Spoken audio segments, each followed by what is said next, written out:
second speaker today is by Ed Storms. He worked for many years at Los Alamos National Laboratory, and his title is The Present Status of Chemically Assisted Nuclear Reactions. So that's another word for this. For future. Much better, right.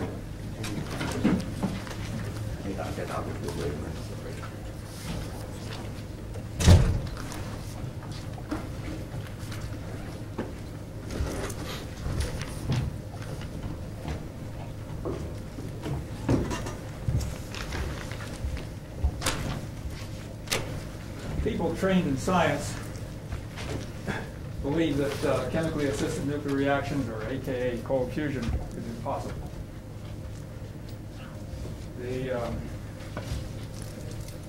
Yet hundreds of scientists worldwide have seen anomalous effects. These effects include heat that should not be present in the environment, extra energy. It's included nuclear products of various kinds, both radioactive and non-radioactive. And it's included various emissions, neutrons, gamma. Yet, and then this conflict between belief and observation has polarized science, and it has interfered with the normal development of the field.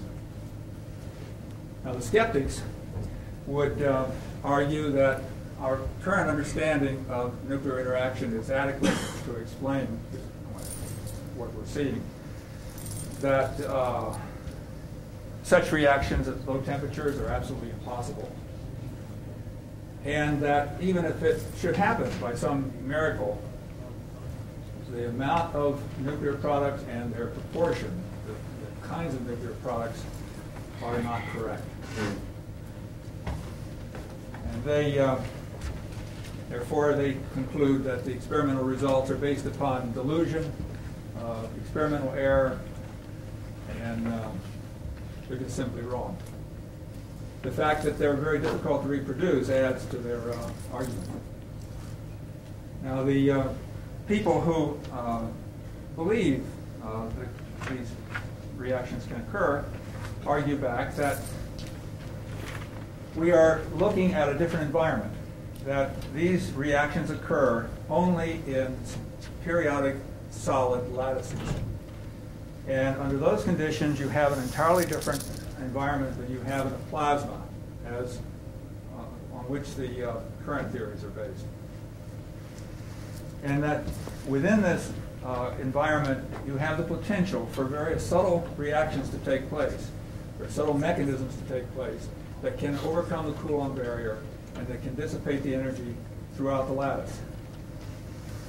The believers also argue that the difficulty in replication is caused by the difficulty in producing this unique structure within the lattice. And in addition, there's a rich assortment of models that are being developed to explain what's going on. It isn't that we don't have the explanations. I mean, there's a very large number of them. And some of the people here have contributed to this. Well, I believe at this point in the history of the field that there's a sufficient amount of information available to make an objective evaluation of what has been seen. And I would like to make a stab at that today. I don't have time to go into in great detail, and if you're a skeptic, I don't think I would change your mind. But what I would hope to do is excite your imagination and cause you to look into the field in more detail. There's a tremendous amount of information out there. There's over 2,000 papers that have been published in peer-reviewed journals, conference proceedings, reports. There's an enormous amount of information available. And I will pick and choose out of that, and everybody in the field would probably make a different choice, but you're stuck with mine. Now, the original work was based upon the electrolytic technique that Martin Fleischmann described very well. But there are 8 other techniques that have now been found to initiate the effects. And that's very reassuring, because you wouldn't think that nature would only make this happen under one condition. So that gives me a certain intuitive good feeling about the reality of the effect.